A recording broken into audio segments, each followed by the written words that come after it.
এজোপা গছৰ তলত এজন ঋষিমুনিয়ে ধ্যান কৰি আছিল আৰু সেই সময়তে এটা চৰাই লৈ এজন চিকাৰী সেই ৰাস্তাৰে আহি আছিল।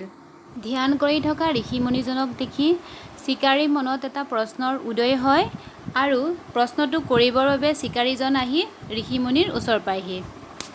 খন্তেক সময়ৰ পিছত যেতিয়া ঋষিমুনি ধ্যানৰ পৰা মুক্ত হয় আৰু চিকাৰীজনক সোধে, বাছা, মই তোমাক কিদৰে সহায় কৰিব পাৰোঁ কোৱাচোন? তেতিয়া চিকাৰীজনে নিজৰ হাতৰ মুঠিত থকা চৰাইটো দেখুৱাই ঋষিমুনিজনক প্ৰশ্ন কৰে যে মোৰ এই হাতৰ মুঠিত থকা চৰাইটো জীৱিত নে মৃত আপুনি ক'ব পাৰিবনে?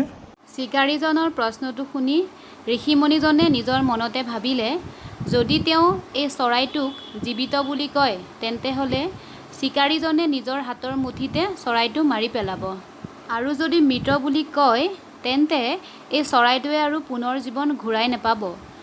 সেইকাৰণে ঋষিমুনিজনে কয়, বাছা, তোমাৰ হাতত থকা চৰাইটোৰ ভৱিষ্যত তোমাৰ হাততেই আছে। মৰেল অৱ দ্য ষ্টৰী এইটোৱে যে আমি আমাৰ ভৱিষ্যত গঢ়াৰ যিটো ৰাস্তা সেইটো নিজেই আমি গঢ় দিব লাগিব। কাহিনীটো শুনি কেনে পালে কমেণ্ট বক্সত কমেণ্ট কৰি জনাব। লগতে এইবাৰ আপোনালোকলৈ আগবঢ়াই অনা অসমীয়া শব্দটো হৈছে জাতিস্মৰ। জাতিস্মৰ হৈছে পূৰ্ব জন্মৰ কথা মনত থকা। ভিডিঅ'টো চোৱাৰ কাৰণে ধন্যবাদ। লগতে মোৰ এই চেনেলটো শ্বেয়াৰ, ছাবস্ক্ৰাইব আৰু লাইক কৰিবলৈ নাপাহৰিব। আকৌ লগ পোৱাৰ প্ৰতিশ্ৰুতিৰে জয় আই অসম।